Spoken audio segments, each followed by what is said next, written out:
Muy buenas tardes a todos, a todas. Nuevamente les damos la bienvenida a esta serie de encuentros, este ciclo sobre investigar y juzgar con perspectiva de género, mujeres cis, mujeres trans y travestis en los procesos judiciales por infracciones a la ley 23.737 en la provincia de Buenos Aires.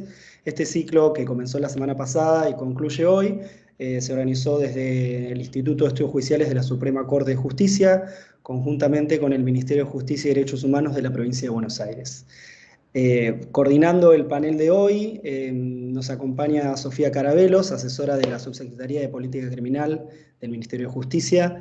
También vamos a contar con la exposición de Karina Div, defensora general del Departamento Judicial de Zárate Campana, Mercedes Rubio, subsecretaria de Políticas de Género y Violencia Familiar del Ministerio Público de la Provincia de Buenos Aires, y Ernesto Ferreira, juez a cargo de la Sala 1 de la Cámara de Apelación en lo Penal de La Plata.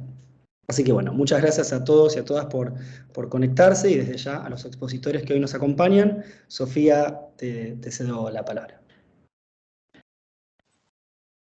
Bueno, muchas gracias Camilo. Como bien dijo Camilo, vamos a dar comienzo a este cuarto y último encuentro del curso, que tiene que ver con, en este caso, con el capítulo 4 de la guía de investigar y juzgar con perspectiva de género en relación a delitos vinculados a la ley 23737. Como ya lo adelantó Camilo, vamos a tener 3 expositores docentes invitados hoy, todos de la justicia de la provincia de Buenos Aires, un juez del Departamento Judicial de La Plata, de la Cámara de Apelaciones del Departamento Judicial de La Plata, la defensora general del Departamento de Zárate Campana y la subsecretaria de Políticas de Género y Violencia Familiar del Ministerio Público.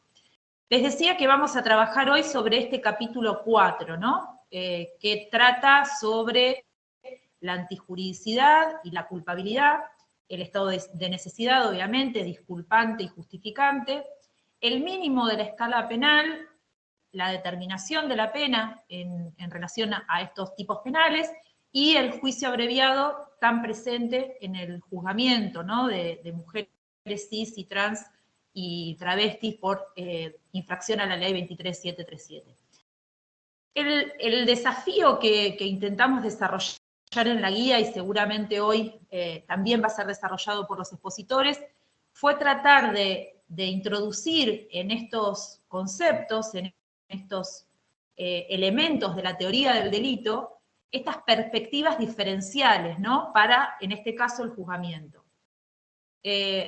Dado que, bueno, que como ya lo han relatado los expositores de los encuentros anteriores, la participación de mujeres cis, de personas trans y travestis, se sitúan en un entramado relacional que no puede quedar por fuera de la evaluación de la conducta para construir o excluir, en todo caso, el reproche penal. Justamente porque entendemos que la aplicación del derecho debe ser situada, contextual, para poder realizar una evaluación adecuada de esa conducta que vamos a poner bajo juzgamiento. En la guía, digamos, tratamos también de incorporar, además de cuestiones teóricas, algunos precedentes, casos jurisprudenciales que se seleccionaron justamente vinculados a estas dimensiones. Ayer incluso Franco Picardi, que es fiscal de la Justicia Federal de la Ciudad Autónoma de Buenos Aires, abordó algunos de esos casos y algunas de estas dimensiones también. Vamos a empezar con Karina Div. Por su trayectoria defensista, le propusimos que pueda abordar justamente la antijuridicidad, estado de necesidad disculpante y justificante. Nos preguntamos cómo ha sido en la práctica el abordaje de estas dimensiones, ¿no? Karina está en el Ministerio Público de la Defensa Provincial desde el 99, antes en la Nacional. Fue defensora oficial y desde hace 11 años defensora general del Departamento de Zárate Campana. Tiene una especialización en Derecho Penal de la Universidad de Austral y una especialización en Administración de Justicia. Así que bueno, te escuchamos, Karina.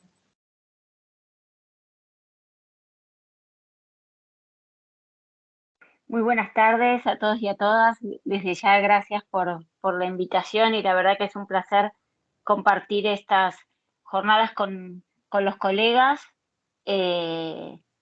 colegas de otros ámbitos, los cuales es una buena señal, porque habla un poco de la transversalidad, ¿no?, que tiene la cuestión, y es una buena señal de que estamos por buen camino.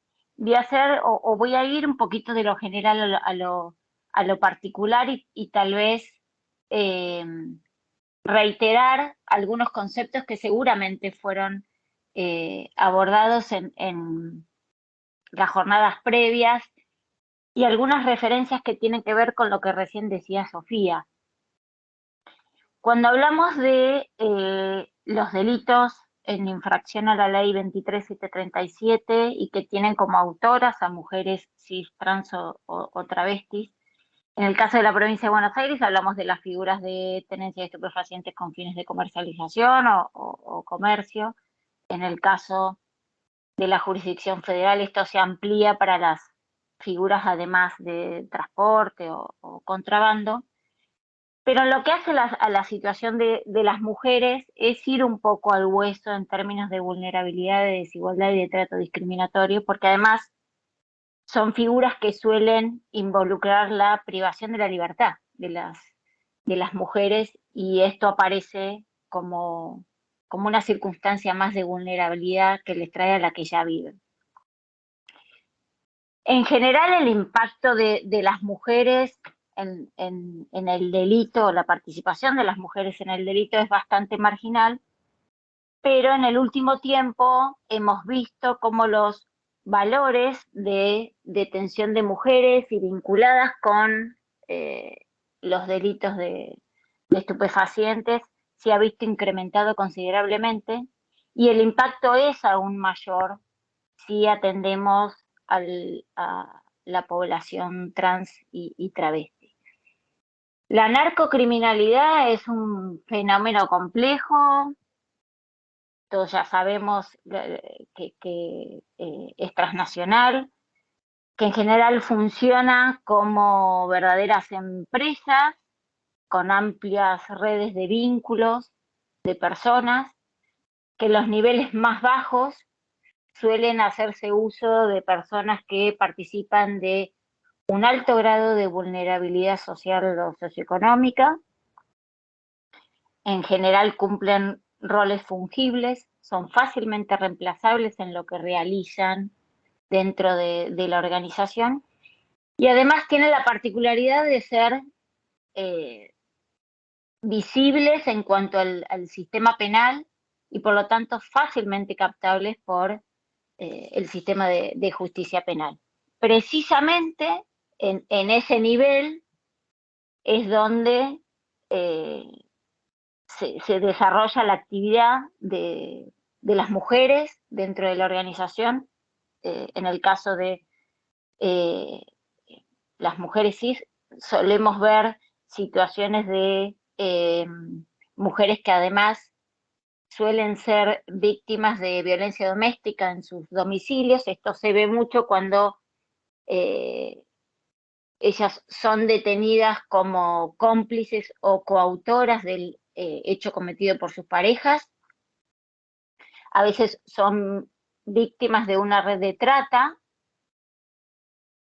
Suelen ser mujeres sumidas en situaciones de pobreza extrema, que además componen hogares monoparentales y tienen hijos a cargo, o personas bajo su cuidado, mujeres que son de bajos recursos socioculturales, y que en el caso de mujeres trans y travestis, además de poder participar de alguna de estas circunstancias, se le agrega a este hecho que son un grupo poblacional socialmente excluido que arrastra discriminación en lo social, en la educación, en el acceso al trabajo formal, y también en el acceso a los sistemas de salud. Es decir, hablamos de el juzgamiento de personas que participan de un alto grado de vulnerabilidad social y que en el caso de este tipo de delitos, por los mínimos que tienen, los mínimos de la escala penal que tienen previsto, además involucran la privación de la libertad. Ya la Comisión Interamericana viene diciendo el impacto diferencial que tiene la detención en este tipo de personas, y de hecho está solicitando una opinión consultiva específica a la Corte por este tema. Es decir, hablamos de supuestos de vulnerabilidad recargada, podríamos llegar a decir así, que requieren, como decía Sofía, de una mirada estatal distinta. Eso claramente lo da la perspectiva de género, como cumplimiento de los deberes de diligencia reforzado que en este tema tiene el Estado, para que mediante el proceso penal no reproduzcamos discriminación y además no generemos a través del sistema penal otra capa más de vulnerabilidad en este grupo de personas. Hablar de vulnerabilidad, por lo menos para mí, en la defensa pública, obviamente no es una novedad, es nuestro leitmotiv, nuestra columna vertebral, ¿no? Sin embargo, sí aparece como novedad cuando la desigualdad y la vulnerabilidad empieza a salirse de lo que nosotros llamamos el modo off de los procesos, y empieza a perforar de alguna manera los rígidos discursos de las dogmáticas en general, y en particular de la dogmática penal, tan sacralizada en todos sus niveles de análisis de la teoría del delito. Acá lo novedoso empieza a ser como, gracias a esta mirada de género, esta desigualdad estructural que padecen estas mujeres, sumada muchas veces al efecto que produce la interseccionalidad de circunstancias, porque tenemos circunstancias de pobreza o de bajos recursos socioculturales, le sumamos la condición o la expresión de género, la identidad de género, la etnia o la raza, la nacionalidad, y también a veces la privación de libertad, cómo estas circunstancias empiezan a interpelar los hechos relevantes del caso, es decir, qué se debe probar en un proceso penal, cómo, con qué valor, cómo es la carga probatoria, cómo funciona la idea de la carga probatoria, y en definitiva hace también a la validez posterior de las resoluciones judiciales o de las decisiones que se tomen en el caso concreto, y entonces ya no solo abarca lo que podía llegar a ser la teoría del caso de la defensa, sino también empieza a involucrar al rol de quien persigue la acción penal pública en cada caso concreto y en definitiva a quien define el caso. La mirada de género en los procesos penales ya podemos decir que tiene un desarrollo ya considerable en lo que es la consideración de la mujer en los procesos, pero como víctima, como testigo, como denunciante, ¿sí? Ha sido más tardía la relevancia en lo que es la valoración de las conductas cuando se trata de la mujer acusada. De hecho, en los casos de violencia de género, cuando hablamos de delitos cometidos en contexto de violencia de género, inmediatamente identificamos con la mujer víctima, pero no con la mujer acusada. Ahora, como decía, la cuestión se ha hecho más cuesta arriba, ¿sí? Cuando se trata de incluir la mirada de género en la defensa penal y en el juzgamiento de conductas en carácter de autoras, en este caso. Esto pasa mucho en lo que se llaman los delitos de estatus, ¿sí? En el caso de los delitos omisivos. Tenemos un mejor desarrollo en lo que son, es lo que es la evaluación, por ejemplo, de la legítima defensa cuando se trata de hechos. Ellas son víctimas de violencia de género y están acusadas de hechos contra la integridad física o contra la vida de su pareja o su cónyuge. Y ahora lo empezamos a ver en lo que hace al juzgamiento de los delitos por infracción a la ley de estupefacientes. Sin embargo, la perspectiva de género, ¿sí?, en este tipo de hechos es una enorme herramienta para litigar y para resolver los casos, y sobre todo para interpelar los niveles de la antijuricidad y la culpabilidad, porque de lo que se trata es, como decía antes, de recuperar como hechos relevantes del caso los contextos, ¿sí?, en el que viven estas mujeres, las experiencias de vida, las trayectorias vitales, en general, como decía, atravesadas por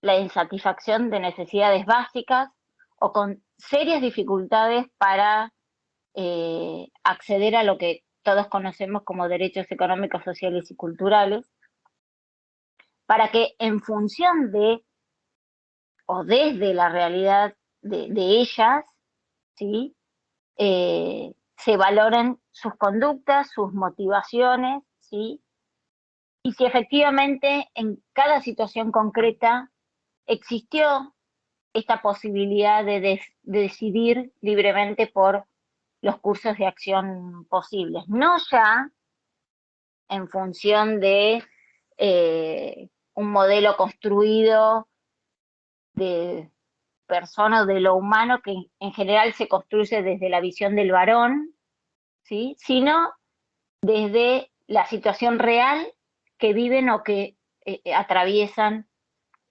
estas mujeres.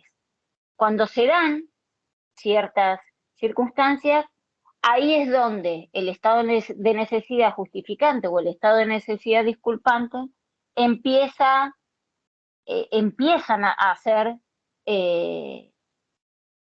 maneras más justas de encarar la investigación y el juzgamiento de los procesos. Repasando un poco, cuando hablamos de estado de necesidad justificante, saben que está plasmado en el artículo 34, inciso 3, que textualmente dice: el que causar un mal para evitar otro mayor inminente al que ha sido extraño. Se trata de situaciones en donde el ordenamiento jurídico permite ciertas conductas anulando la antijuricidad y que están precedidos de una previa ponderación de bienes jurídicos en juego que hace el sujeto activo, en este caso la mujer, en la cual la mujer opta por salvar a lo que considera en esa situación el bien jurídico de mayor jerarquía. Precisamente la mirada de género a la que apelamos en este caso va a estar en la evaluación que se haga de esa ponderación de bienes jurídicos en juego que la mujer hace en el caso particular. Como dije, en muchas situaciones ellas mismas vienen atravesando situaciones de violencia doméstica o son captadas por redes de trata, y en esas circunstancias difícilmente ellas no pueden hacer otra cosa que lo que se les pide o lo que se les ordena, porque del otro lado está el riesgo de sufrir algún daño o de perder la vida, tanto ella como personas allegadas, sus hijos o cualquier familiar o persona cercana. En otras situaciones tenemos casos de necesidad extrema en los que personas que tienen bajo nivel sociocultural y socioeconómico se ven ante la necesidad de recursos. Han existido casos, hemos tenido casos de necesidad de sortear los costos de tratamientos médicos, en donde habían tenido absolutamente cancelado cualquier posibilidad de ayuda estatal. Y en el caso del estado de necesidad disculpante, previsto en el artículo 34, inciso segundo, segunda parte, la norma dice: el que obrare violentado por amenazas de sufrir un mal grave inminente. Estos casos se tratan casos en donde el ordenamiento jurídico entiende que no son merecedores de pena o de reproche penal, en donde no existe o no es necesaria o no se exige esta ponderación de bienes jurídicos en juego, como en el caso del estado de necesidad justificante, y en donde la persona obra bajo una amenaza tal que tiene absolutamente anulado esta capacidad de autodeterminarse en función de la norma, ¿sí? La mirada de género va a recaer, en este caso, en la exigibilidad de la conducta, en la evaluación de qué conducta vamos a exigirle o qué cursos de acción posible la persona tenía al momento de actuar. Suelen ser casos de extrema vulnerabilidad social, económica, política y cultural que justifican esa omisión de reproche penal en el caso concreto. En ambos casos, como dije, requerimos de una mirada distinta, en un caso, en la ponderación de los bienes jurídicos en juego, estado en la necesidad justificante. En el otro, en la determinación de qué conducta le era exigible en ese caso.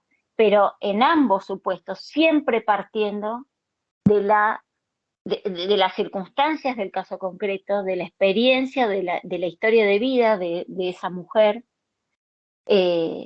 marcada, como digo, por una desigualdad estructural, más el efecto que pueda provocar la interseccionalidad de otras circunstancias, sobre todo para el grupo trans y travesti.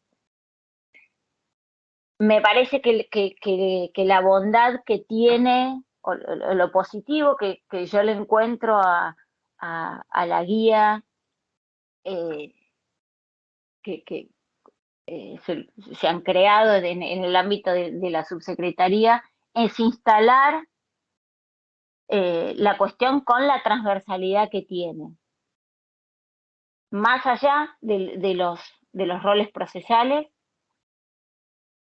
y en el justo lugar que es el que marca el comité de la CEDAW en la recomendación 33, cuando obliga a todos los operadores judiciales a considerar a la mujer en todos los ámbitos y más allá del carácter que tenga, testigo, denunciante, víctima o acusada, sin discriminaciones y sin estereotipos ni prejuicios. Obviamente que cuando aparecen estos casos, todo empieza por la defensa pública, ¿sí? Y digo la defensa pública porque de acuerdo a por lo menos mi experiencia, de acuerdo a las características de las personas acusadas, suelen ser asistidas por la defensa pública.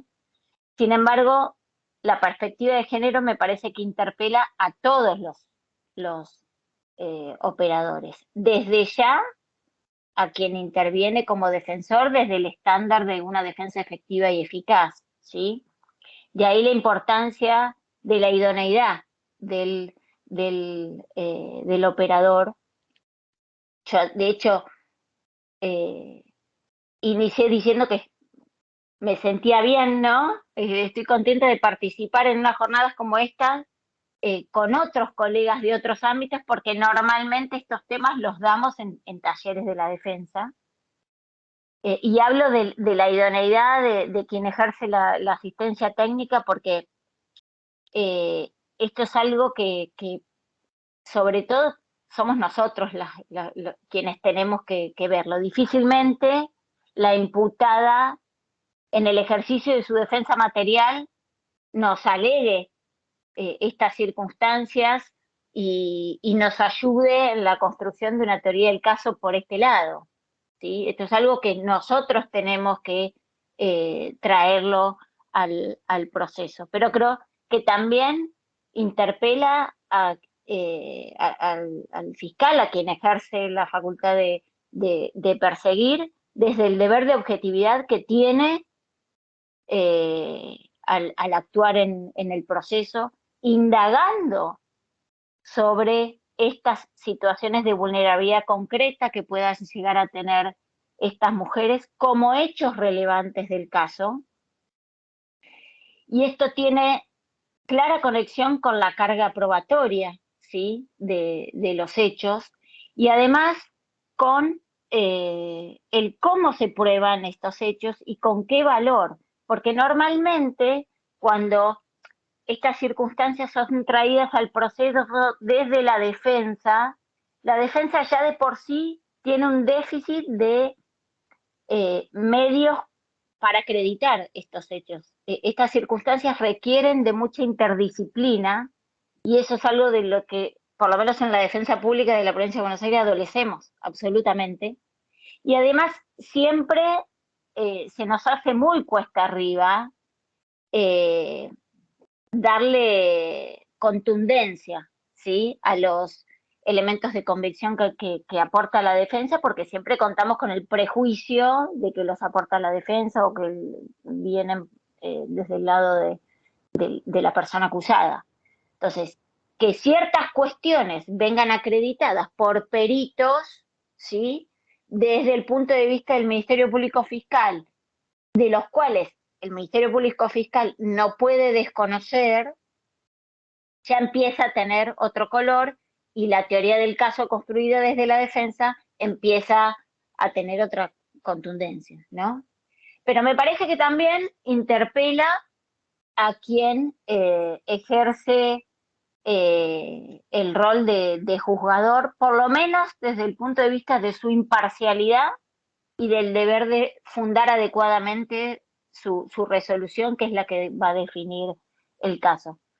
Me parece que no es imparcial quien juzga a una persona que sufre o que ha sufrido esta historia de vulnerabilidad o que se encuentra en una situación de vulnerabilidad tal en un caso concreto, que la ubica en un punto de partida absolutamente diferente al común de los ciudadanos de a pie y que omite considerar estas circunstancias pasándolas por el tamiz de todos los niveles que tiene la teoría del delito y no solo los de la antijuricidad y la culpabilidad, porque iniciamos con qué le reprocho, cuál es la acción que le reprocho también, que yo no desarrollé, pero que también obviamente abarca a este caso.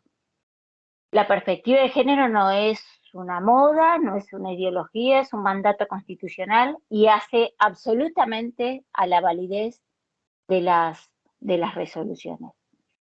Con esto termino, espero haber sido clara, espero que el aporte haya sido útil. Muchas gracias por la invitación y me quedo escuchando a los colegas.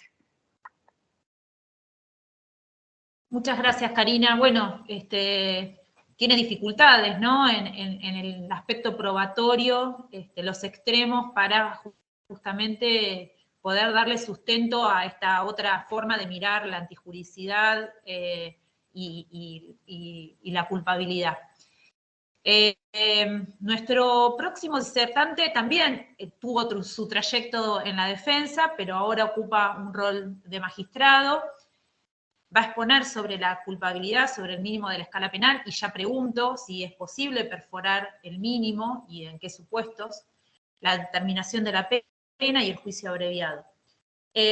Como dijimos, Ernesto es juez de la Sala Cuarta de la Cámara de Apelaciones y Garantías en lo Penal de La Plata, es docente de grado y de posgrado en la Facultad de Ciencias Jurídicas y Sociales de la Universidad de La Plata, especialista en Derecho Penal y Criminología también de esta universidad, y vicepresidente del Colegio de la Magistratura y la Función Judicial en La Plata. Pero antes de pasarle la palabra, quisiera mencionar que la guía, que también, digamos, la estamos publicitando a través de este mecanismo, contiene un anexo estadístico con información producida por la Dirección de Producción de Información en base al LBI, ¿no? Al legajo virtual del Servicio Penitenciario Bonaerense. Y este capítulo es realmente novedoso porque está incluido con la idea de poder compartir esos datos, porque además entendemos que deben ser públicos, y también para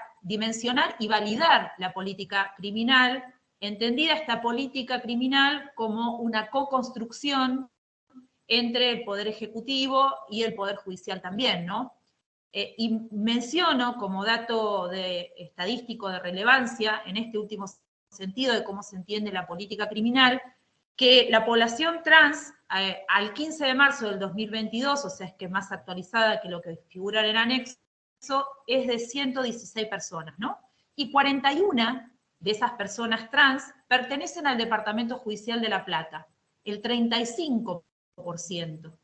Y fíjense que en cambio, mujeres cis, del total de la población del Servicio Penitenciario Bonaerense, que son 2.499, del Departamento Judicial de La Plata dependen solo 132, es decir, el 5,3%.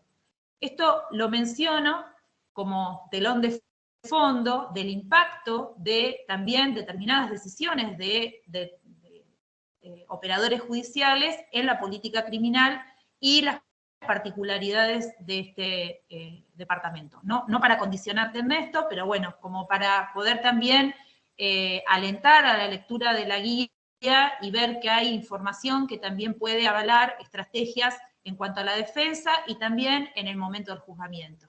Te escuchamos, Ernesto. Muchas gracias. Buenas tardes a todos y todas. Antes que nada quiero agradecerle al doctor Pellegrini la invitación, a la doctora Carabelos, al equipo del Ministerio, a los demás integrantes del Ministerio y también, por supuesto, de otros organizadores. Yo intentaré compartir una pantalla respecto a una presentación de PowerPoint y mientras hago eso, y no sé si se está pudiendo ver, pero creo que sí, lo que sí quiero hacer es tomar como premisa los desarrollos que hizo Karina, que son muy interesantes y además para evitar reiteraciones, ¿sí? Me parece que nuestra idea es aportar herramientas conceptuales para un abordaje más adecuado de los casos. Inicialmente me parece importante abrir una ventana sobre lo que Karina mencionaba respecto de requisitos previos de la teoría del delito, ¿no? Cómo está tipificado en la ley de estupefacientes y cómo muchas veces se habla de que esto es resultado de obligaciones internacionales de represión del tráfico, ¿sí? Para ser sintético. Yo creo que también eso, si bien no se puede desconocer, hay que ponderarlo, como digo en la filmina, con obligaciones también internacionales en relación a mujeres cis, trans y travestis, ¿sí? Porque muchas veces se pretende magnificar la obligación de represión y se solapa o silencian otras obligaciones de la misma jerarquía. ¿A qué me refiero? Que si uno mira con atención los tratados internacionales en materia de represión de sustancias psicotrópicas, etc., hay cláusulas de reserva que tienen que ver con que cada Estado parte, de acuerdo a su ordenamiento jurídico, puede calibrar la respuesta punitiva. Y lamentablemente nuestro sistema legal, la 23737, en este punto es, si me permiten la síntesis, maximalista, o sea, iguala el artículo 5 en su correlación básicamente con sus distintos incisos, iguala todas las etapas de lo que aquí pongo también de modo sintético y que no deja de tener problemas en su definición, la cadena de tráfico. ¿A qué me refiero? Discúlpame, perdón que interrumpa. Acá Fernando. Estamos viendo la filmina 1. Te pregunto, ¿avanzaste? Avancé a reflexiones iniciales. Perfecto. Te hago otra pregunta. ¿Tenés el modo pantalla completa el PowerPoint? Ahora se está viendo reflexiones iniciales. Ahora sí. Bueno, vamos a manejarlo así, Gracias. Muchas gracias. Decía, lamentablemente nuestra 23737, más allá de que cumple con las obligaciones internacionales, decía, iguala la respuesta punitiva a todos los eslabones. Tanto lo que serían actos preparatorios, donde se anticipa punibilidad, las famosas tenencias, con fines hacia otros eslabones mucho más claros, donde hay conductas tipificadas, y en esto me quiero detener 5 segundos, conductas tipificadas que respetan de modo mucho más cabal la idea del principio de derecho penal de acto. ¿Por qué? Porque yo recuerdo, y yo sé que esto a nivel jurisprudencial tiene escasísimo éxito, pero recuerdo a un autor alemán, Struensee, que habla de que el delito de tenencia, en lugar de definir una conducta, un comportamiento, en realidad define un estado de cosas, ¿sí? Y al definir un estado de cosas, más allá de que use un verbo que es tener, y sobre todo si se lo interpreta al tener como esa relación de disponibilidad más o menos inmediata, genera muchos problemas en términos de participación criminal, ¿sí? A ver, abre el riesgo de la responsabilidad objetiva y, en definitiva, a la discrecionalidad de a quién imputamos cuando en un allanamiento se encuentra sustancia ilegalizada, ¿sí? Entonces, en esas condiciones es interesante una primera línea, por supuesto, los límites de tiempo también hacen que pueda tal vez solo tirar títulos, pero digo, es tiempo también de empezar a visibilizar que no puede ser lo mismo tener que traficar, comerciar, etc. Digo, no puede ser lo mismo tener con fines que comerciar, transportar, etc. Y lamentablemente la ley en ese punto, a nivel de escalas penales, las iguala.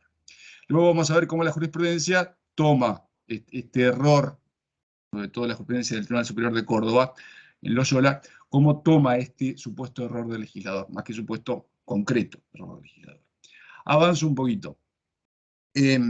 También hay que tener en cuenta que al desfederalizar parte de la persecución penal, ha habido una suerte de reconocimiento de parte del legislador, dicho en términos casi de ficción, ¿no? Legislador como racional, etc. Todos sabemos que esto es problemático, pero decía, para ser concreto, hay una especie de reconocimiento de ese distinto valor de magnitud injusto cuando se desfederaliza lo que se considera de menor entidad. Y todos sabemos, y lamentablemente la estadística así lo indica, que la promesa de la desfederalización, de que se concentrasen los recursos de la justicia federal en las grandes cadenas de tráfico, es una promesa incumplida. Lo que ha ocurrido es que se ha acentuado la selectividad de los eslabones más débiles. Y en ese punto hay que tener en cuenta particularmente las desigualdades de distribución y reconocimiento. Esto hizo mucho hincapié Karina, así que no me quiero repetir, y puntualmente la interseccionalidad, esa idea de la desigualdad reforzada, ¿no? Cuando uno suma a la situación de mujer, cis, trans o travesti, otras situaciones de desigualdad, tales como la calidad de inmigrante, la pertenencia a grupo social desaventajado y demás. También hay que tener muy presente, para la interpretación de las normas, los caracteres propios de la selectividad del sistema penal, y sobre eso vamos a volver más adelante. Sobre antijuridicidad, ya Karina nos dio una exposición acabada y cabal. Yo, por supuesto, no voy a solaparme en esto. Sí quería recordar el precedente Leiva, no tanto como un precedente de pertinencia exacta, porque tiene que ver con una situación de una mujer víctima, pero sí como criterio de interpretación de normas con perspectiva de género, ¿sí? Yo creo que a nivel de esta necesidad tanto justificante como exculpante, las cuestiones vinculadas con ponderación de bienes jurídicos, de inminencia del mal que se busca evitar, las situaciones, hablando ahora de culpabilidad o inculpabilidad, las situaciones de coacción, etcétera, pueden estar atravesadas por estas guías interpretativas que en Leiva la Corte Federal estableció respecto de la inminencia de la agresión ilegítima. Recuerden, era un caso de legítima defensa y esa era la discusión. Pero en lo que tiene que ver específicamente con el tema que se me asignó, partamos de la idea, dejando a un lado, entre paréntesis, la problemática del diseño de las tipicidades y este problema de la tenencia como una figura que puede estar en tensión con el principio de legalidad, el principio de derecho penal de acto. Decía, entender la culpabilidad como juicio normativo de reproche, es un juicio personalizado, donde este es el estamento de la teoría del delito, donde el sujeto activo aparece, digamos, con todas sus características, y se supone en las teorías modernas que la culpabilidad es el momento donde se subjetiviza el juicio de reproche. ¿Por qué? por magnitud injusto, o sea, gravedad del hecho, y culpabilidad demostrada por el autor.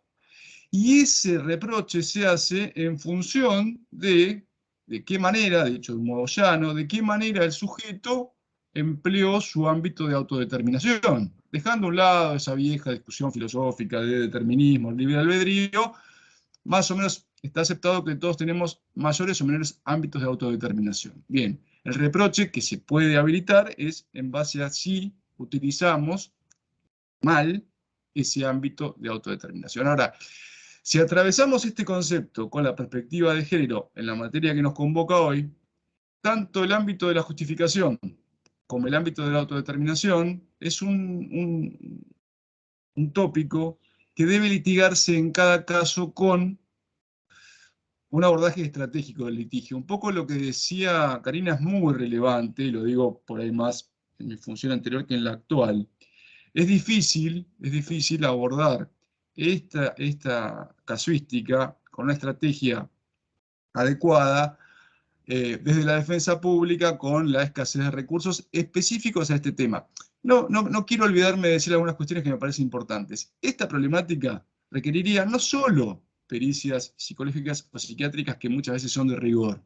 Muchas veces, si hablamos de casos de migrantes, de casos de pertenencia a grupos desaventajados, de casos de mujeres trans, travestis, etc., de pericias antropológicas. Y la verdad que no hay ni tradición ni expertise en esa materia, ¿sí? Entonces, hay dificultades prácticas para abordar este litigio de modo estratégico. Esto es un desafío de todos los operadores judiciales. Avanzando un poco más, yo me quiero centrar un poco para ir al punto que preguntaba Sofía, que es muy interesante, de los mínimos y su carácter imperativo o indicativo, de aportes que hace Zaffaroni desde su particular visión de la teoría de la responsabilidad punitiva, donde esa responsabilidad es más del Estado que del sujeto en sí. Y hay dos conceptos fundamentales: el estado de vulnerabilidad y la situación de vulnerabilidad. Pero vulnerabilidad, ¿respecto de qué? Respecto del sistema penal. Y lo que plantea Zaffaroni, que me parece muy interesante en sus palabras, es que a lo que se apunta es a desde dónde parte cada uno y cuánto esfuerzo tiene que hacer para hacerse visible a este sistema penal estructuralmente selectivo. Y para evitar una lectura que puede llegar a ser tediosa, la filmina habla por sí misma, pero para avanzar un poquito en la reflexión compartida, a lo que se apunta es a que si verdaderamente el estado de vulnerabilidad es tal que no hay ningún esfuerzo parte del sujeto para ponerse en esa situación, entonces no habría prácticamente legitimidad para que el Estado responda, ¿sí? Ni hablar si a eso sumamos el factor de la interseccionalidad, con lo que entonces el esfuerzo es despreciable y el estado de vulnerabilidad es lo que justificaría la selectividad y que, hablando llanamente, se le haya iniciado una causa a una persona determinada. ¿Cuáles serían las consecuencias si detectásemos después del litigio estratégico y llenando el caso con datos concretos? Porque este es el otro riesgo, ¿sí? Es verdad que muchas veces los casos se estandarizan hacia respuestas que desechan con prejuicios y con estereotipos estos planteos. También hay que tener cuidado de no utilizar la herramienta de modo masivo que le hace perder, si ustedes me permiten la palabra, credibilidad. Por eso es la importancia del esfuerzo por desestandarizar, pero utilizando una estrategia acorde al caso particular.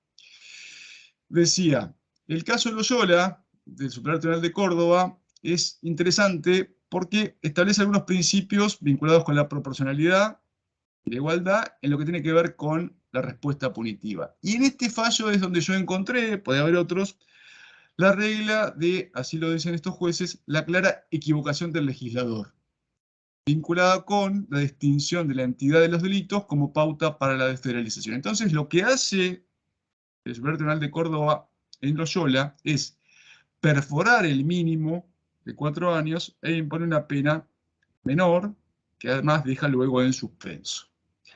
Hay otro fallo también relevante, anterior, de la Sala 2 de la Cámara Federal de Casación Penal, donde también, utilizando los principios de proporcionalidad y humanidad, entre otros, se perfora ese mínimo de 4 años. Y en la guía, que me parece los casos más pertinentes porque tienen que ver justamente con imputados que pertenecen a los grupos de mujeres cis, trans y travestis, en la guía, sobre todo en los casos 1, 2 y 3, páginas 62 y 63, me parece que son ejemplos muy buenos de utilización estratégica de estas ideas que no le hacen perder credibilidad frente a los órganos decisores, ¿sí? Porque convengamos, por supuesto, que todos necesitamos en este punto de construirnos y animarnos, si ustedes quieren, a utilizar estos conceptos. Me parece entonces al cuestionamiento, a la pregunta de Sofía, quien más hincapié hace en el carácter indicativo y no imperativo de los mínimos legales es Zaffaroni en su obra, partiendo de la idea del Estado constitucional de derecho y el rol de las agencias judiciales como operadores que hacen a la reducción de la irracionalidad del sistema punitivo. Ahora, esto hay que cruzarlo con nuestro particular sistema de control de constitucionalidad y convencionalidad, ¿no? Porque tiene que ver con un sistema que es jurisdiccional, difuso y, lo más importante, no derogatorio de la norma que se reputa o se declara inconstitucional. A ver, todos sabemos que existen desde hace décadas los precedentes Basterrica, ratificado en Arriola, y sin embargo, los problemáticos artículos 14, primer y segundo párrafo, siguen vigentes, y aunque luego generen archivos, sobreseimientos o lo que fuese, habilita a la agencia policial a desplegar la selectividad. Entonces, eso nos demuestra también la necesidad de abordar alguna vez la discusión sobre una reforma integral del sistema. Y esto es responsabilidad sí del Congreso Federal. Avanzando un poco, y para no abusar del tiempo, hay dos ejes más que tienen que ver con el juicio abreviado y la determinación de la pena. Primero, alguna aclaración que me parece importante y que es difícil a veces que encarne en todos los operadores. Hay que tener en cuenta que el juicio abreviado en la provincia de Buenos Aires tiene características diferenciales del juicio abreviado del Código Federal, Procesal Federal, ¿sí? Luego, en la práctica, esas diferencias pueden llegar a diluirse. No quiero ser en este punto ingenuo ni desconocer las prácticas, pero no hay que olvidar que nuestro juicio abreviado, artículo 395 y siguientes, no exige confesión, punto número 1, y no extingue el eventual interés recursivo, a punto tal que el artículo 401 prevé los mecanismos recursivos según que la materia sea correccional o criminal. Bien entendido, digamos que el abreviado implica que uno renuncia al debate oral, como contrapartida habilita que las constancias de la investigación penal preparatoria sean ponderadas, ingresen a lo que sería el plexo probatorio ponderable por el juez, y eso en el marco de un mecanismo de simplificación que, por supuesto, tiene una negociación subyacente procesal, que es que se acuerda un tope punitivo tomando como referencia una calificación legal. ¿Sí? Entonces, creo yo, la propuesta de interpretación es, si correspondiese la condena, en el marco del juicio abreviado, el juez no puede superar ese tope punitivo ni imponer condiciones de ejecución distintas a las pactadas, ¿sí? Una vez aceptado el acuerdo, ese es el ámbito de decisión del magistrado que lo aceptó. Pero eso entonces no significa que haya habido confesión, ni significa tampoco que no haya interés recursivo ante una eventual decisión que no respete los estándares mínimos de motivación de las sentencias. Luego esto, de nuevo, en términos sistémicos, tiene sus problemas, puede recargar el sistema recursivo, puede generar algún efecto indirecto, querido o no, vinculado con la extinción de la acción penal por prescripción, sobre todo después del fallo Farina, pero creo que es importante detenernos en una adecuada conceptualización del juicio abreviado. ¿Por qué digo esto? Porque así entendido, el juicio abreviado, adelante, el juicio abreviado puede ser una herramienta adecuada en la medida en que la defensa le dé al imputado, a la imputada, al imputade, una adecuada, digamos, un adecuado panorama de cuál es el resultado esperable de un procedimiento común, con debate oral, etcétera, y sin topes, de un acuerdo. Y en ese marco, a esto quería apuntar, que el consentimiento de la imputada, del imputado, sea informado. Una analogía tal vez no del todo feliz, pero con lo que tiene que ver con el ámbito médico, ¿sí? En ese marco, entonces, el instituto puede superar ciertas críticas, y tal vez otras no las supere, ¿sí? Hay una crítica conceptual que es que el juicio abreviado habilita una pena sin un juicio contradictorio, y eso es cierto. De ahí la relevancia de que el consentimiento sea informado, que no sea un consentimiento derivado de una suerte de dilema por las agendas recargadas o por la falta de expectativa en una defensa idónea o eficaz. Avanzando, y disculpen si me estoy pasando en el tiempo, en lo que tiene que ver con la determinación de la pena, y esta perspectiva es todo un desafío, y solamente lo puedo dejar planteado como problema, porque nuestro régimen penal vigente en este punto es de lo más escueto, de lo más laxo. Fíjense que nuestra dogmática está tal vez sobre representada en términos de producción doctrinaria y jurisprudencial de teoría del delito, y muy escasa en materia de teoría de la pena. Y ni hablar de desarrollo sobre el sistema de los artículos 40 y 41 del Código Penal. No hay ninguna pauta normativa expresa, es más, hasta se puede discutir, porque a priori no es autoevidente, si las pautas en sí son atenuantes o agravantes. Todas pueden ser de un modo u otro, pondrás en un u otro sentido. Y la verdad es que a nivel jurisprudencial sigue campeando la teoría de la discrecionalidad. ¿Sí? A lo sumo lo que se puede elevar es el estándar de motivación, ¿sí? Pero la discrecionalidad se sigue manteniendo porque no hay pautas que establezcan ni punto de ingreso, ni impacto de la ponderación de atenuantes en la escala penal, en el monto de pena, etc. Y sobre todo porque hay todo un tema de difícil abordaje vinculado con el fundamento y fin de la pena, ¿sí? En la obra de Patricia Ziffer, que es de las pocas que hay sobre el asunto, se hace referencia justamente a que los pasos para efectivamente hacer una motivación exhaustiva requerirían que el operador judicial, por ejemplo, establezca cuál es su criterio en cuanto a fundamento y fin de la pena. Y eso no es demasiado frecuente.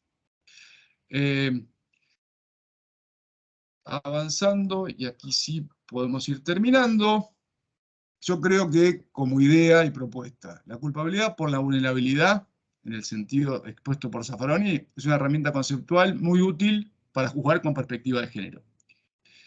Me parece también importante, como decía Karina, que las partes requirentes hagan sus planteos en base a información de calidad que permita personalizar el juicio de reproche, ¿sí? Porque es la manera justamente de que estos conceptos encarnen en los operadores y no pierdan credibilidad. Por eso que el litigio sobre este punto y también sobre el mínimo de las escalas penales tiene que hacerse con el caso concreto. Los casos 1, 2 y 3 de la guía me parecen muy indicativos, dan una pauta de qué casos podemos seleccionar para litigar estos puntos. Luego, el juicio abreviado creo que es una herramienta, como decía, útil, pero siempre en la medida que se le utilice adecuadamente y con el asesoramiento que asegure consentimiento informado. Y en cuanto al ámbito de determinación de la pena, creo que lo que hay que hacer es, aún con los problemas propios de un ámbito de discrecionalidad creciente, que no se acota hasta que no haya una reforma legal, quiero decir, una reforma integral del Código Penal, que cada pauta, ¿sí?, se interprete y aplique con estas perspectivas.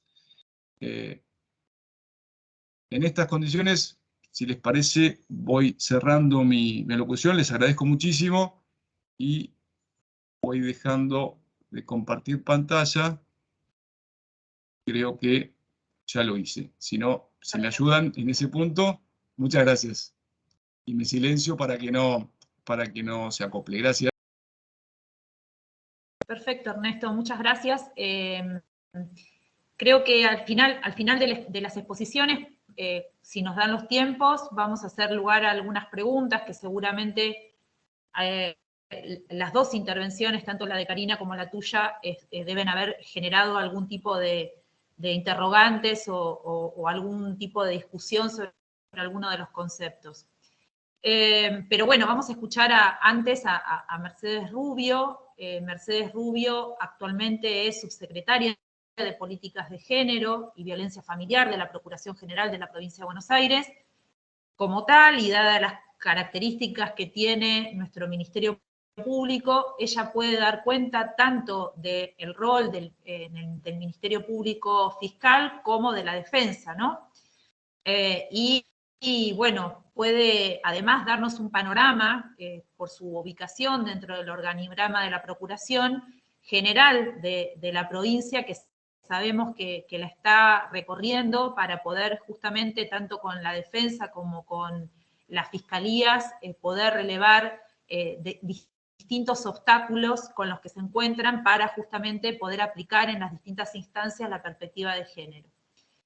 Mercedes Rubio, anteriormente a este cargo que menciono, fue fiscal general adjunta del Departamento Judicial de San Martín, donde además coordinaba el dispositivo sobre violencias de género y también es fiscal especializada en delito contra la integridad sexual. Es magíster en Derecho y Magistratura, en Derecho y Magistratura Judicial y docente también de la Cátedra de Derecho Penal y Criminología en la UBA.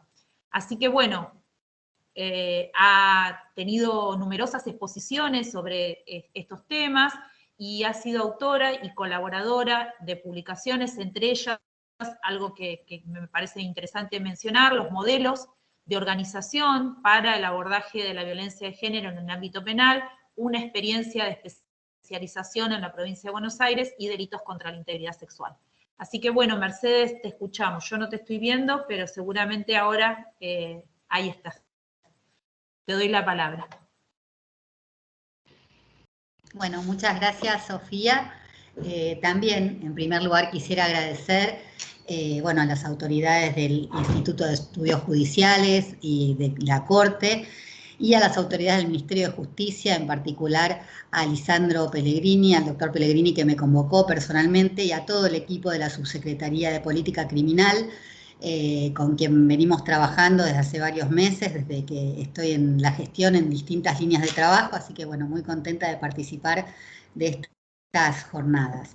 Bueno, justamente la subsecretaría, que se creó en septiembre del año pasado, tiene como finalidad el diseño y delinear políticas de género en las 3 áreas de gestión del Ministerio Público, esto es fiscalías, defensorías y asesorías. Entonces, una de las finalidades esenciales de la subsecretaría es justamente introducir la perspectiva de género en la investigación de delitos, que es un poco de lo que estamos hablando a lo largo de todas estas jornadas.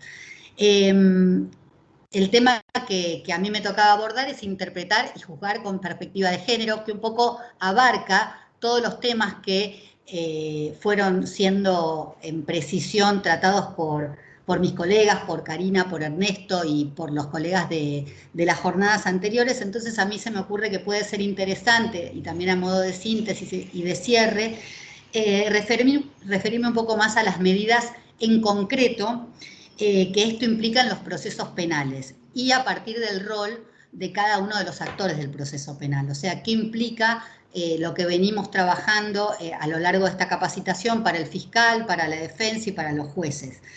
Me parece que por ahí es una forma interesante de finalizar la jornada. Primero, me parece interesante repasar algunos números. Si analizamos el sistema informático del Ministerio Público, el SIM, vemos que en el 2021 del total de los procesos penales iniciados en la provincia de Buenos Aires, un 8,5% lo fue por infracción a la ley de estupefacientes. Esto es una cantidad aproximada de 71.440 procesos. Por otro lado, por ejemplo, de las cifras de 2020, se desprende que se iniciaron 68.628, lo que significó una disminución del 23% respecto del 2019, pero esta disminución se debió casi en su totalidad a la disminución de IPPs iniciadas por tenencia para consumo. Este es un dato relevante. Los demás tipos de tenencia permanecieron prácticamente en las mismas cifras. Y los casos de comercialización representaron de esta masa de casos, de este número total de casos, un aproximado del 60%. Si hablamos de las personas privadas de libertad o en condiciones de encierro por estos delitos, según el RUD, que es el Registro Único de Detenidos, en 2020 el 95% de las personas lo estaba por tenencia con fines de comercialización.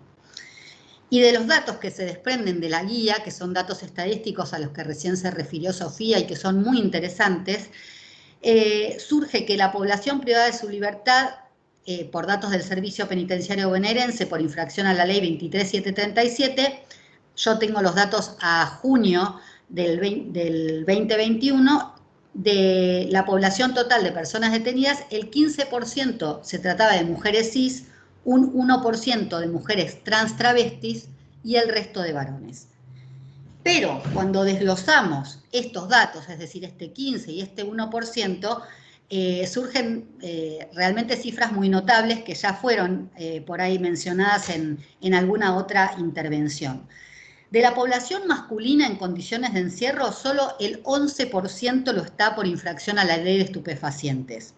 Pero cuando hablamos de la población femenina, de las mujeres cis, el 40% lo está por delitos vinculados a estupefacientes. Es decir, su detención lo es por delitos vinculados a infracción a la ley de estupefacientes. Y en el caso del colectivo trans travesti, esta cifra asciende al 72%, del 72% de esta población. Este examen corrobora un poco que los delitos relativos al tráfico de drogas tóxicas o de drogas prohibidas determinan una parte considerable de aquellos delitos imputados a mujeres, cis, trans y travestis, y es un fenómeno notable cuando tenemos en cuenta el reducido número de procesos penales seguidos a mujeres en relación a hombres. Como último dato significativo que también me parece interesante abordar, es que de los informes del 2020, de las mujeres privadas de libertad por delitos relacionados con drogas, el 41.7% se encontraba con prisión domiciliaria. Y en el caso de la población masculina, esa cifra es del 17.5%. Y acá es interesante porque aún no puedo dar discriminación de la población femenina entre mujeres cis, trans y travestis, porque no surge todavía del registro pertinente, pero esto es algo que debería digamos, corregirse para visibilizarse adecuadamente el fenómeno. Bueno, entonces, teniendo en cuenta estas cifras, es evidente entonces la necesidad de reflexionar y profundizar sobre la importancia de garantizar este enfoque de género en las investigaciones en materia de drogas, que es el objetivo de estas jornadas, para eliminar la presencia de estereotipos y de posibles sesgos discriminatorios que terminan por afectar el derecho de las mujeres y personas del colectivo de la diversidad sexual de acceder a la justicia sin discriminación por motivo de género, tal como las convenciones, la Constitución Nacional, las normas locales que han sido abordadas profusamente a lo largo de estas jornadas mandan. Bien. Respecto de la mujer imputada de estos delitos, los estándares internacionales traen principios específicos. Estos principios son recogidos por la guía y como premisa fundamental para iniciar el análisis podríamos sostener que cuando una mujer cis, trans o travesti que se vea involucrada en un proceso penal pueda encontrarse inmersa en una situación de violencia o grave vulnerabilidad, ante la existencia de esta posibilidad, la directriz es que las y los operadores judiciales deben implementar la debida diligencia reforzada para investigar y esclarecer este tipo de conductas, haciendo hincapié en las pruebas tendientes a la verificación de tales circunstancias. Lo contrario implicaría una discriminación por la situación procesal de imputada de las mujeres. La CEDAW, en la recomendación 33 que mencionó Karina, justamente sobre el acceso de las mujeres a la justicia, llamó la atención sobre la necesidad de evitar estereotipos que partan de considerar a las mujeres que resultan sospechosas de haber cometido un delito como poco fiables. Por otro lado, también la Oficina de Naciones Unidas contra la Droga y el Delito señaló que si bien son muchos en el año 2015, que si bien son muchos los factores que explican la participación de las mujeres en el comercio de drogas, está demostrado que este involucramiento muchas veces está condicionado por la vulnerabilidad socioeconómica, la violencia, las relaciones íntimas y las consideraciones de índole económica. Entonces, investigar y juzgar con perspectiva de género, que es el tema que a mí me convoca, involucra generar estrategias institucionales e interinstitucionales y procesos de trabajo como el que presenta la guía a la que hoy nos referimos, dirigidos a que al momento de investigarse la comisión de derecho delictivo en que exista una mujer involucrada, sea analizado y considerado el entorno familiar, económico, social, cultural en que se desplegó la conducta, prestando especial atención a la escucha del relato de la imputada. Esto exige utilizar técnicas de investigación que permitan acreditar, además de la comisión del hecho delictivo, el escenario circunstanciado en que se desarrolló el delito para verificar la posible existencia de un patrón de conducta dominante del hombre sobre la mujer dentro de la relación de afectividad o de familia, o la existencia de factores de desigualdad por razones de género, y en su caso, la incidencia de estos factores sobre el actuar ilícito de la mujer. Y esto, como señaló Ernesto, basándose en pruebas sólidas que le den consistencia a la conclusión a la que se arriba. ¿Cómo se hace esto? Bueno, en la aplicación de la teoría del delito o a la aplicación de la teoría del delito, que es esta herramienta que utilizamos, que con sus características y sus cuestionamientos es la herramienta para garantizar una aplicación objetiva del derecho penal vigente, para alcanzar una respuesta jurisdiccional racional, seguridad jurídica y justicia en los casos concretos, debe imbuírsela del enfoque de género, evacuando aquellas circunstancias en que pudo haber estado inmersa la mujer y dándoles un enfoque contextualizado. Esta mirada que tienen que tener los operadores y las operadoras judiciales sobre determinados hechos ilícitos, además de resultar una herramienta conceptual, es una manda legal, constitucional y convencional. Además, el enfoque debe incluir, como ya mencionaron Karina y Ernesto, otras categorías de vulnerabilidad, tales como la pobreza, la falta de educación, la marginación, la migración.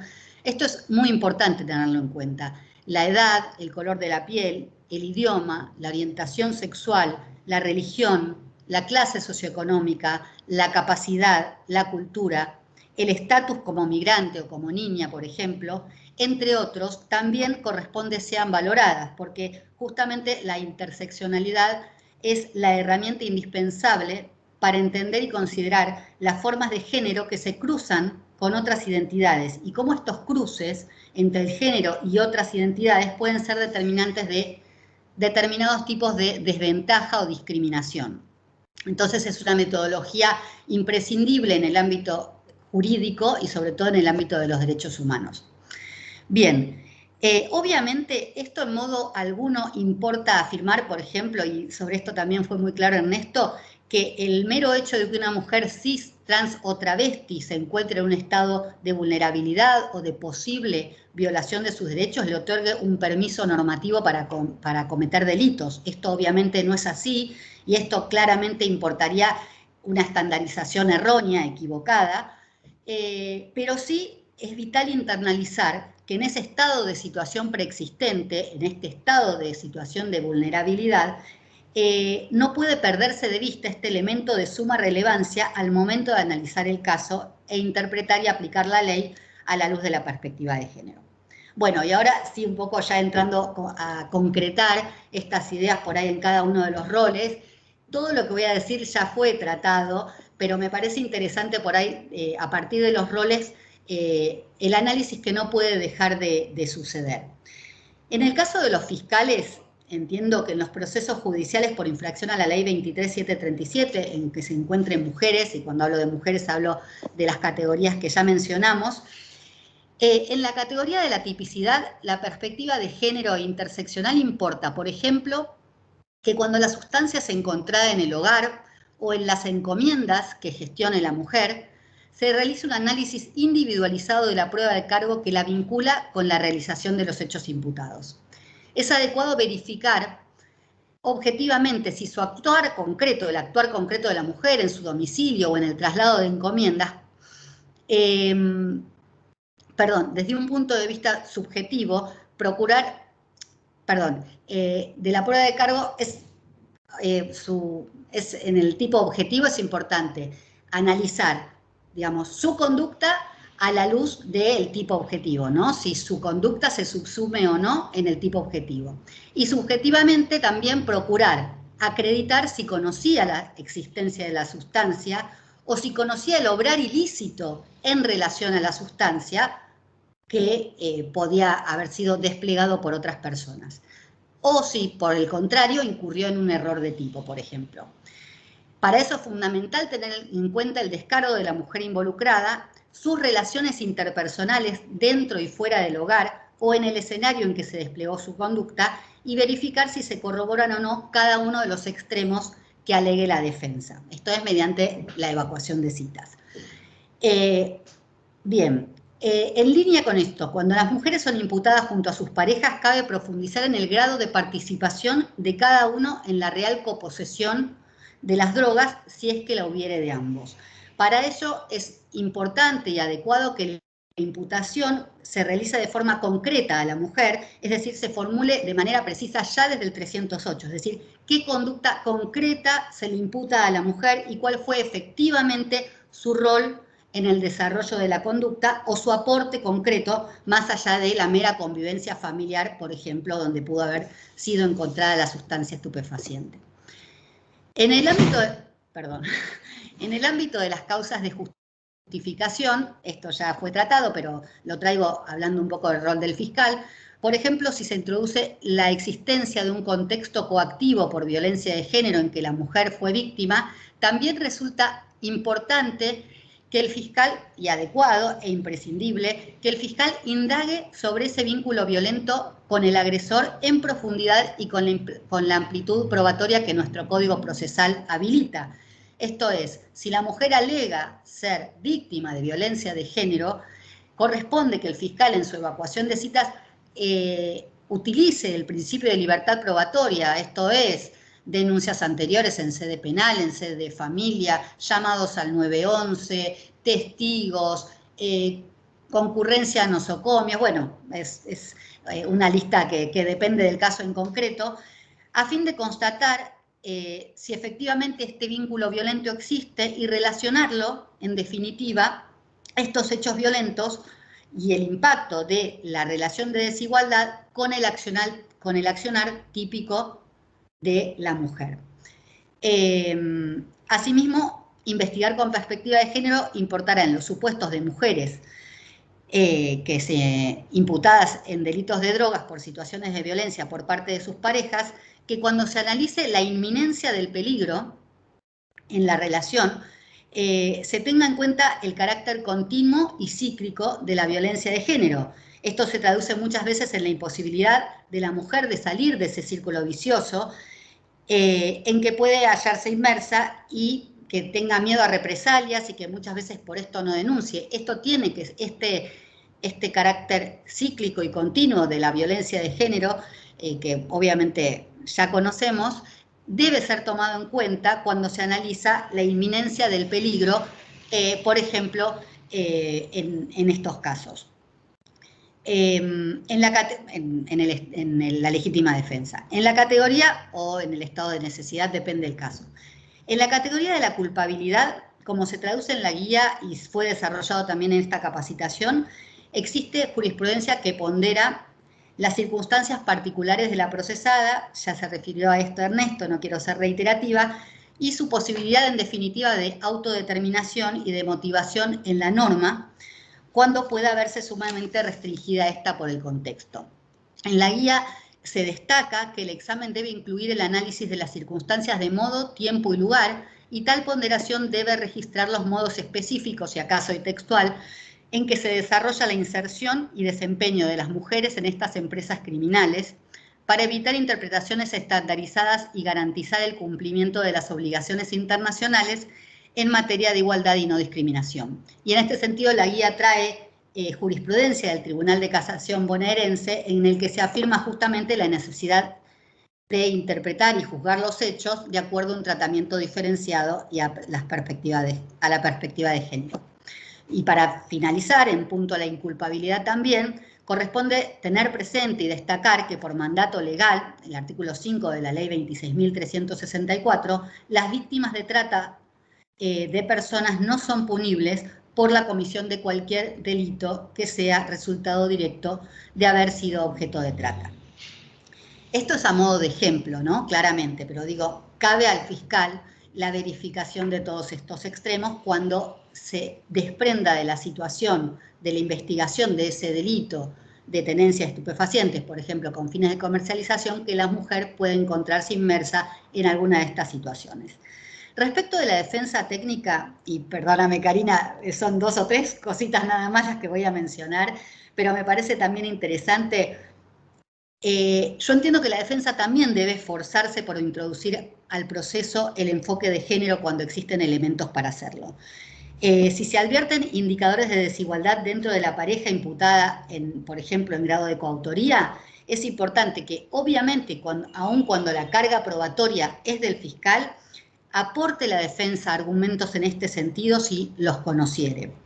En muchas ocasiones, pedir o realizar, depende de la situación de posibilidad de disponer de recurso pericial, informes sociales pueden ayudar a dar cuenta de los llamados indicadores de indefensión aprendida, producto de la violencia íntima, y los informes técnicos pueden dar cuenta, por ejemplo, si fuera el caso, de los obstáculos en que se encuentran las mujeres para denunciar la violencia de género y salir de relaciones violentas, así como los factores de vulnerabilidad que habitualmente inciden en el involucramiento de las mujeres en delitos de drogas. Estas circunstancias, de demostrarse en el caso concreto, podrían acompañar, entiendo yo, y reforzar los planteos de la defensa en pos de incorporar la perspectiva de género en el caso de que se tratare y cuando correspondiere, obviamente. También me parece importante, algo que creo que todavía no fue mencionado, que cuando los imputados sean una mujer y su pareja varón, deben los letrados defensores ponderar, y asimismo debe controlar el juez, si del contexto se verifican o no intereses contrapuestos, ante la posible configuración de una relación asimétrica y del ejercicio de poder por razones de género, que pudiera perjudicar, por ejemplo, la mujer o la situación procesal de la mujer en caso de que el mismo defensor ejerza la defensa técnica de ambos. Esto es algo que me parece que también es importante tenerlo presente. Y bueno, en la misma línea y para finalizar respecto del juzgador, de los jueces, con total humildad, pero un poco trayendo a cada rol lo que venimos exponiendo todos, justamente su misión es juzgar con perspectiva de género y para ello corresponde efectuar un análisis exhaustivo y contextualizado de los elementos colectados traídos por las partes. Esto es, como señaló Ernesto, evitar alusiones genéricas en el tratamiento de los extremos del delito, si se presentan, por ejemplo, argumentos desincriminantes, explicando la pertinencia o no de estos argumentos en el caso concreto. Esto importa, por ejemplo, evitar valoraciones construidas sobre estereotipos. Ayer la doctora Bersi, que es una colega y amiga mía, se refirió a estas cuestiones que se suelen mencionar en algunas resoluciones judiciales en cuanto a que se sobreentiende, por ejemplo, que la mujer imputada sabía de la droga existente en el domicilio porque por su rol conoce todo lo que sucede bajo el techo de la vivienda que habita con su familia. Esto es claramente una asignación de un rol, una asignación de un estereotipo, y valoraciones de este tipo sin un anclaje en el caso concreto, ¿por qué estamos afirmando esto?, en contraposición con lo que venimos sosteniendo, podrían ser impugnadas por discriminatorias y por afectar los principios sin dubio pro reo y de culpabilidad por el acto. En suma, entiendo que debe analizarse cabalmente el caso en concreto, teniendo especialmente presente la valoración de las situaciones particulares por las que puedan estar atravesadas las mujeres cis, trans y travestis imputadas de delitos, para lo cual es imprescindible evacuar adecuadamente las circunstancias que se aleguen o se desprendan del contexto.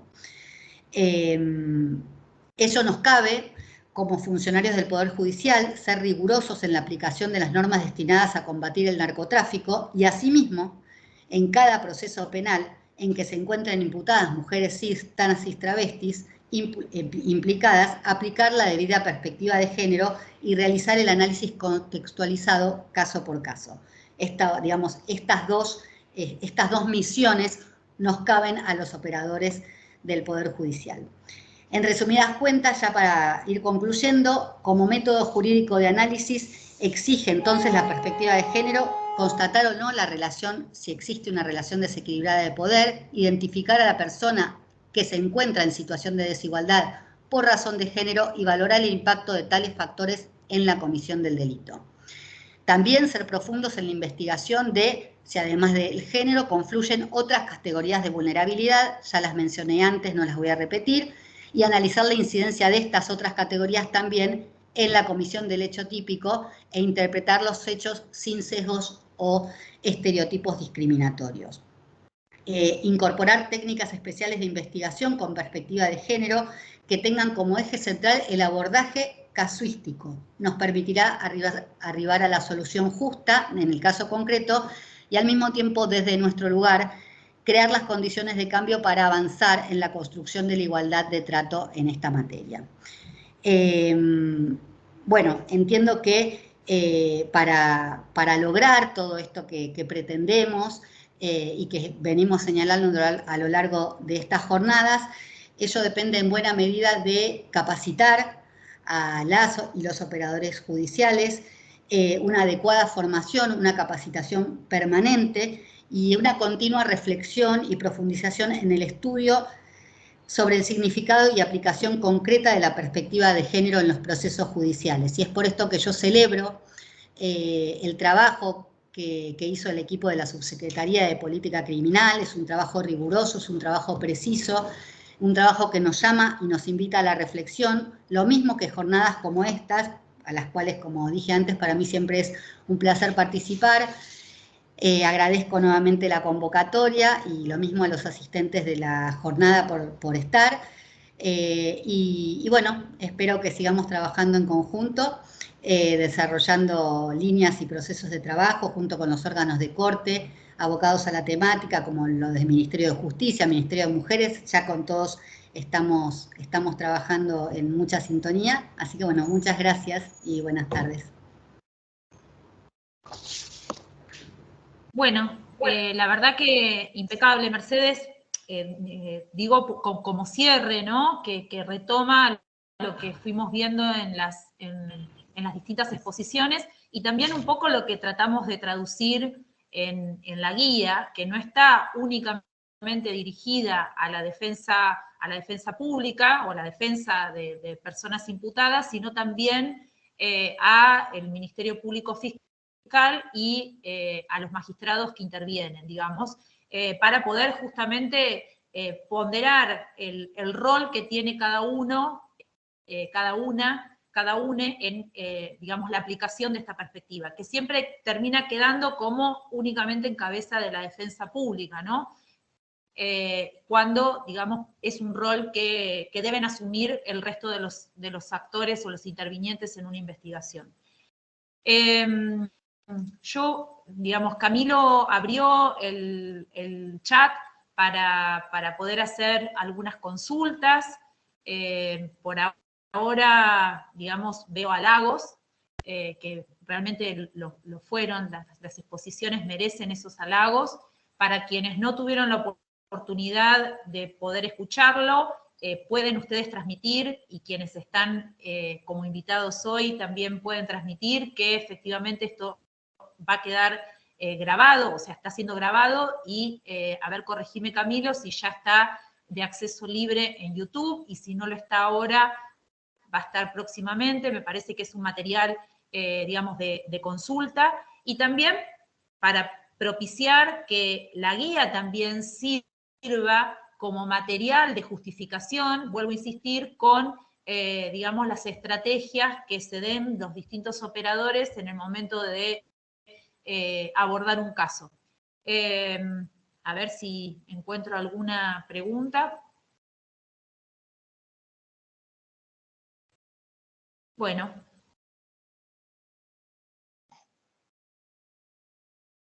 Creo que no. No sé si ustedes entre sí tienen alguna última cuestión. Veía a Karina que estaba anotando algo mientras Mercedes, bueno, estaba exponiendo. Sí, gracias. Bueno, yo le agradezco a Mercedes que haga hincapié en estas cuestiones del rol que yo algo mencioné en mi exposición, del rol hiper relevante que tiene la defensa pública en estos casos, porque es un poco quien le va a dar alfombra roja dentro del proceso penal a esta cuestión, y es algo en el que nosotros necesitamos, siempre insisto en esto, inclusive en el ámbito de la procuración, capacitación específica, ¿sí? Capacitación que tenga que ver con el rol claro que nosotros tenemos y con la responsabilidad clara que nosotros tenemos desde desde la primera entrevista, desde esta evaluación que cuando se trata de parejas, de imputaciones simultáneas a parejas, siempre, aunque sea ante la duda, evaluar esta posibilidad de los intereses contrapuestos y poner defensas distintas.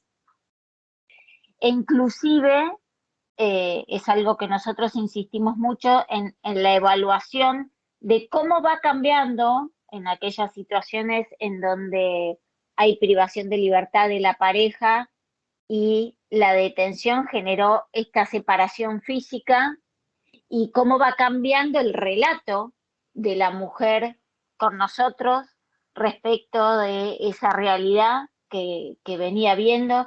Y esto es absolutamente relevante al momento de definir una estrategia y hasta de definir de si va a expresar un descargo o no en el proceso, en qué momento lo tiene que hacer, por esta cuestión del ciclo de la violencia, de cómo va cambiando el relato también en su caso.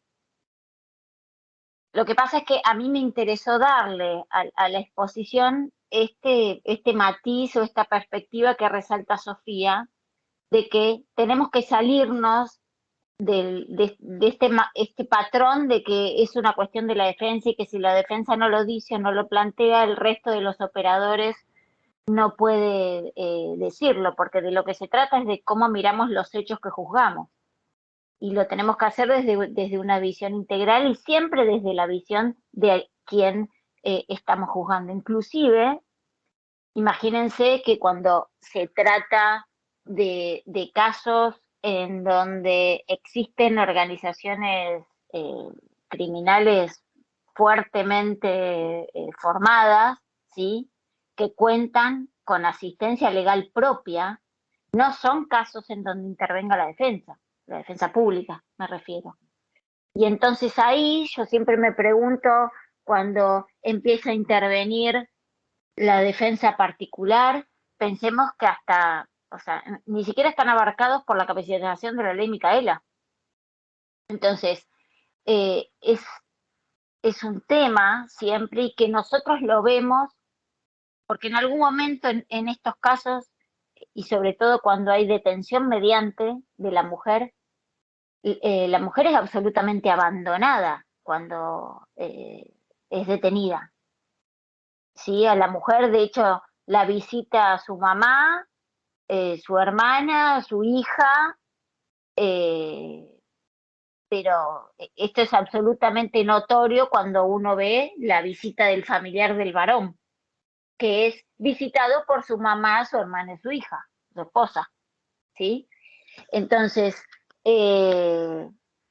estas cuestiones, ¿sí?, esta vulnerabilidad en la que se encuentra la mujer, en esos casos, van a estar bajo el ojo de quien intervenga en la persecución y del juez que controle y que le garantice a esa mujer también una defensa, una asistencia legal efectiva y eficaz. Por eso me interesaba darle esta mirada de, bueno, no importa los roles, más allá de que, obviamente, como les digo, si para la defensa, en muchos casos, si uno no cuenta con capacitación específica y cierta idoneidad en el tema, se le pueden escapar estas cuestiones, obviamente que es más difícil para el juez que interviene, que no tiene el contacto llano con la acusada, y también la fiscalía. Pero me parece que un operador entrenado puede ver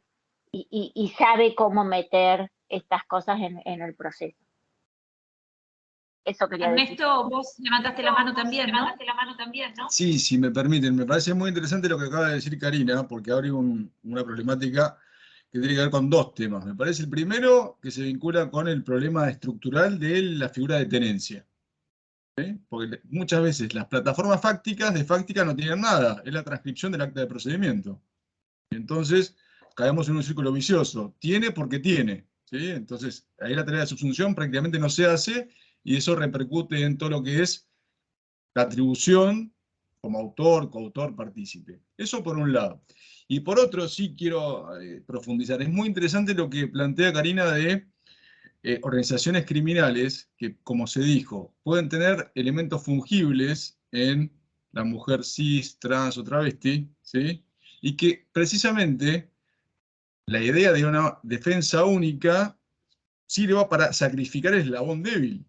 Y ahí la tarea es del juez de detectar, que es una norma antipática y que por eso se usa poco, detectar cuando esa defensa conjunta no es compatible. Y ya ahí no es un problema de la defensa pública, es un problema del órgano judicial que tiene que estar atento a que no se esté, discúlpenme la llaneza, sacrificando el eslabón débil para proteger los eslabones superiores.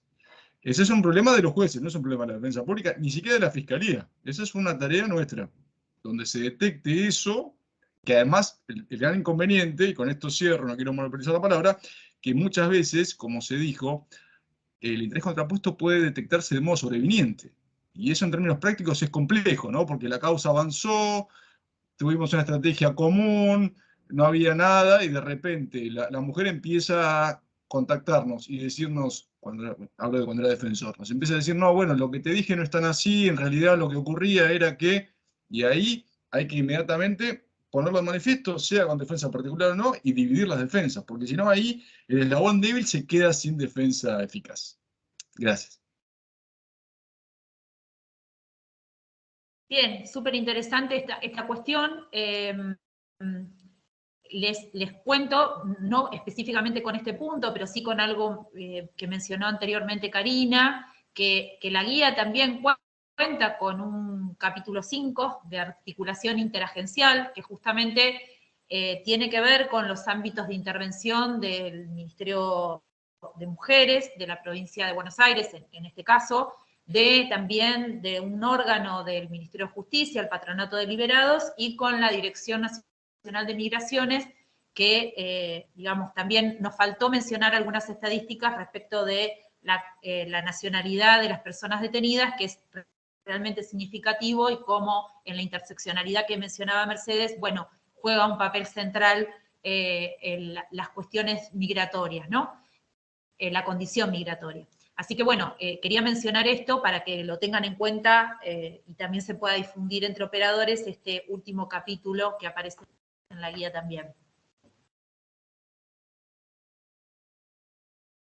Creo que no hay más preguntas. Les agradecemos muchísimo la lectura que han hecho, la exposición que han desarrollado cada uno de ustedes. Así que, bueno, volver a insistir con que esto va a estar grabado, que es un material que vamos a difundir también nosotres, para compartir con otros colegas.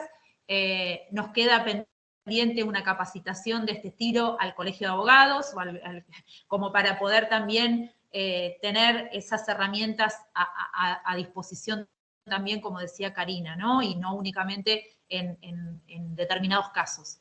Así que bueno, hay una pregunta. Si existe alguna política estatal tendiente a abordar la situación de la imputada víctima cuando tiene arresto domiciliario. Bueno, en principio, digamos, de acuerdo a cómo fueron las condiciones que estableció el juez al otorgar esta medida, puede tener intervención del patronato de liberados. Y en ese caso, si bien son escasos los recursos que en general tiene la provincia, estos, digamos, se hacen, efectivamente hay un abordaje particularizado en relación a personas con arresto domiciliario. Obviamente podría ser mucho más, y es lo que estamos también tratando de generar desde el Ejecutivo, esta articulación entre los distintos espacios del mismo Ejecutivo provincial y nacional. Pero bueno, al menos el Patronato de Liberados sí tiene presente esta cuestión. Económicamente me refiero, dice Jimena. No aparece, no me aparece. Ahora estoy preguntando a mis compañeros de la subsecretaría si tienen algo presente en relación a esto. Sí es cierto que al momento de la solicitud del arresto domiciliario, sería recomendable considerar justamente la posibilidad de acceder a algún tipo de tarea, y que esté ya contemplado desde el momento mismo del otorgamiento del arresto domiciliario. ¿Se entiende? Digamos, muchas veces no está considerada esta dimensión y aparece como sobreviniente una vez que ya están, bueno, ya está consolidado el arresto sin posibilidades de excepcionar para determinadas salidas. Esto, digamos, obviamente, además de la carga de la defensa, otra vez Karina cargando a la defensa con esta responsabilidad, también podría ser, digamos, contemplado por el Ministerio Público al momento de que, bueno, que tiene la vista para poder, antes de resolverse esta cuestión, considerar estas dimensiones, ¿no? Que tienen que ver con las tareas de cuidado y el sostenimiento económico de ese domicilio en donde va a ir a cumplir el arresto domiciliario esta persona. Sí, claro, comparto, Sofía. Es que la perspectiva de género va también a interpelar todos los presupuestos de la medida de coerción, qué medida de coerción, cómo la funde y con qué condicionamientos en función de la realidad de esa mujer, que obviamente en el caso de que sea procesada, sin duda, si accede a determinados beneficios sociales, los va a seguir teniendo. Y en el caso que necesite trabajar, que puede ser que trabaje desde su casa o que deba salir, es algo que se puede regular en una decisión judicial ajustada a la medida de la circunstancia del caso, como decía Ernesto. Sí. Sí, compartimos con Jimena, que plantea que claro que sería buenísimo para acompañarla si se considerara, teniendo en cuenta que si no se vuelve un círculo como el de la violencia, y bueno, y agradece la respuesta. No sé si alguien más se animó a preguntar, me parece que no, y en ese caso ya entonces nos estamos despidiendo. Muchas gracias nuevamente a los invitados, a las invitadas, y bueno, damos por cerrado entonces este ciclo. Muchas gracias. Muchas gracias. Muchas gracias. Adiós.